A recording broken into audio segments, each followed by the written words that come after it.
Na nézzük, Takács Zoltán és Sebők Zsolt egymással szemben. Sebőknek voltak már óriási bravúrjai, és van még egy! Aztán micsoda öngól! Hát ez hihetetlen! Ez hihetetlen! Gyurica! Ez nem igaz. Hát ilyet nem nagyon lehet látni. Koller leveszi a csapatkapitányi karszalagot és elindul az öltöző felé. Ő neki nincs kedve folytatni.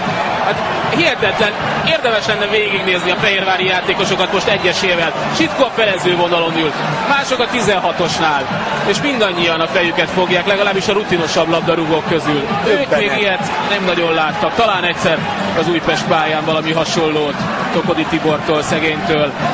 Ez hihetetlen. De vajon mi lehetett az elképzelése Gyuricának? Nem tudom, hol akarta dugni a labdát. Atyavilág, hát így nem lesz belőle alap.